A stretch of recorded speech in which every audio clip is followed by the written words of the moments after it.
Önceden tabii köyde çok insan vardı yani. İnsan nüfusu daha fazlaydı köyde. Aşağı yukarı 300-400 kişi vardı köyde yani burada. Ama şimdi gene evler tam sönük değil hani. Evlerde insanlar yaşıyor ama önceden bir evde 5 kişi, 10 kişi vardı.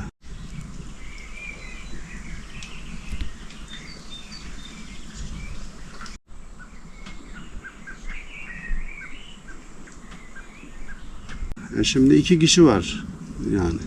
Nüfus azaldı. Hep büyük şehirlere doğru göç oldu.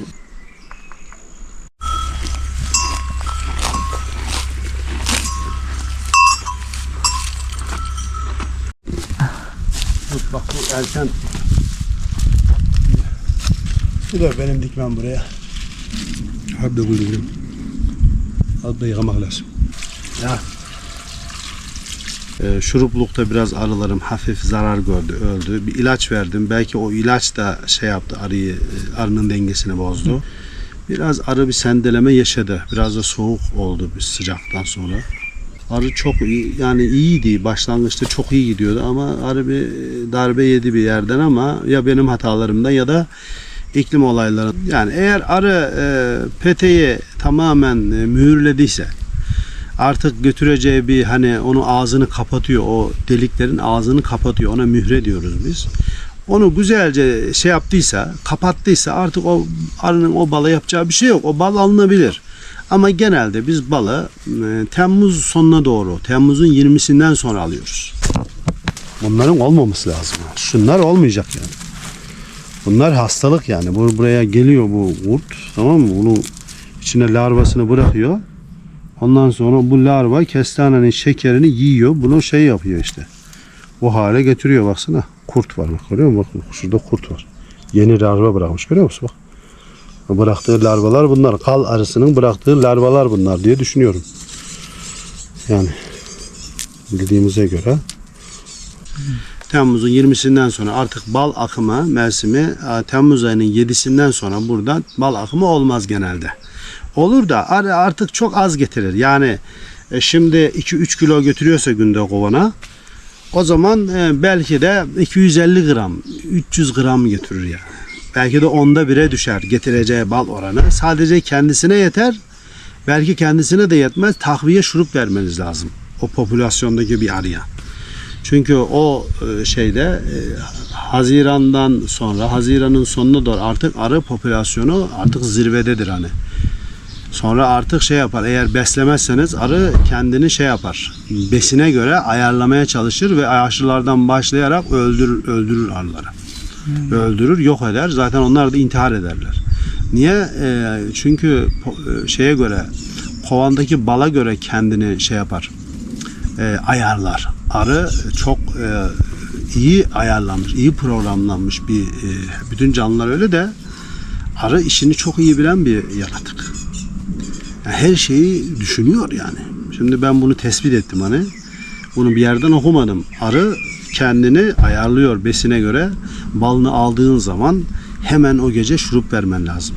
Yoksa intihar etmeye gider. Çünkü bir sürü arı var. 100.000 arı var kovanda. Tam zirvede arı popülasyonu. O popülasyonu ne yapar? Arı siz balını aldığınız zaman ben bunu nasıl doyuracağım der kovan. Onun hesabını yapar. Karar vericiler. Ne yapar? Derler ki biz bu arıların işte fazlasını kıralım derler. O gece sizin o balı aldığınız gece arıya derhal şurup vermeniz lazım. Yarmaşı bunu ne yapıyorsunuz?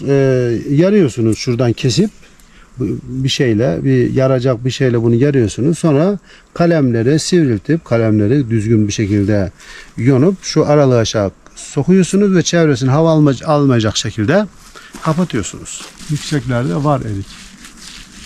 Bunda olmamış herhalde. Nedense. Bunda yok. Bazı dallarında var, gördüydüm ben. Aha bak. Şunlarda var mesela bak. Bunda var. Var bir iki kaç tane. Çok sık değil ama var görülüyor. Tek görülüyor. Var bayağı var. Elma var mesela bak burada. Bu Amasya elması bu. Öbür tarafı başka bir elma. Bunları çeşit çeşit kalemler çakıyorum. Çeşit çeşit elmalar oluyor burada bak. Şimdi bu sene tam verime gelmiş bak. Bu kadar olmadıydı bu seneye kadar. Bak o armudu aşıladım oraya bak. O armut bu sene yeni verdi meyvesini. Orada var kiraz gene bak orada. Bak orada var. Bir tarafı kurudu. Herhalde traktör saçağını mı kopardı? Ne yaptı şey yaparken? Gene burada dut ağacı var. Bu dut ağacı belki 150-200 yıllık bir dut ağacı bu. Bunu da kıyamıyorum yıkmaya böyle. Böyle bir sürü dut oluyor bunun ağacında. Ondan sonra çok yer kaplıyor ama yani çok aklıma geldi yıkayım diye ama kıyamadım bir türlü. Bunlar armut ağacı. Bu normal satılan armutlardan, pazarda satılıyor bu armutlardan da ne armuduydu bunlar? Santa Maria armudu herhalde. Santa Maria diye düşünüyorum. Antalya'dan geldi bunun kalemi. Bu başka bir kalem. Bu daha henüz vermedi şu. Bu vermedi daha. Bu bayağı bir oldu dike şey yapalım. Ondan sonra ama şu bizim burada Mehmet armudu deriz şuna. Bunda var. Bu iyice veriyor artık. Bunları hep ben aşıladım bunlara.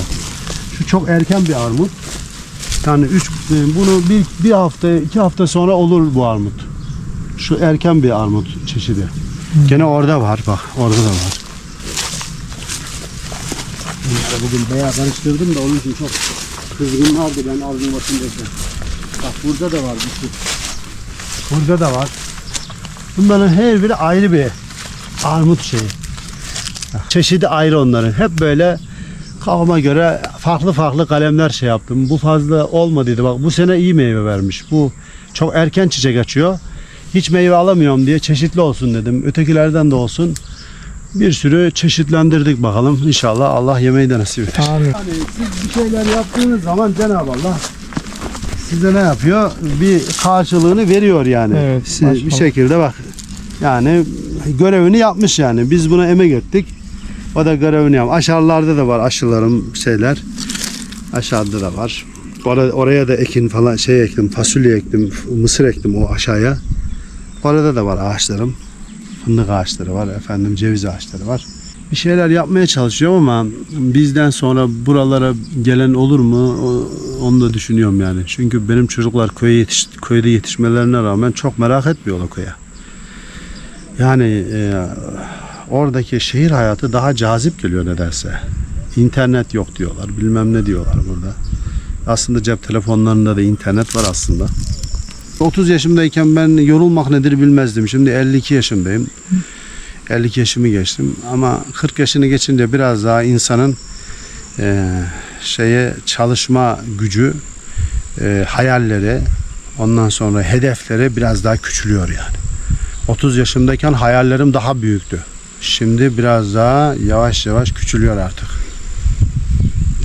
Öbür taraf hayalleri daha ağır basıyor artık.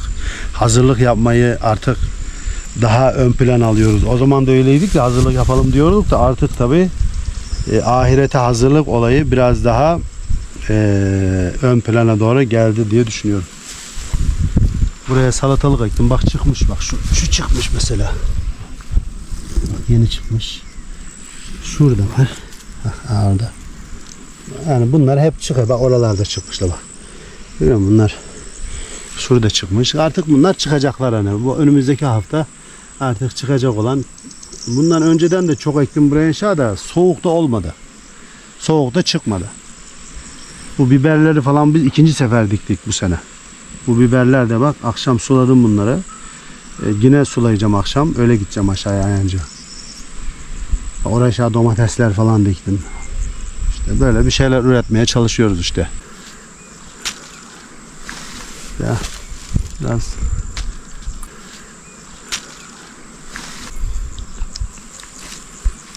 bu çok iyiydi.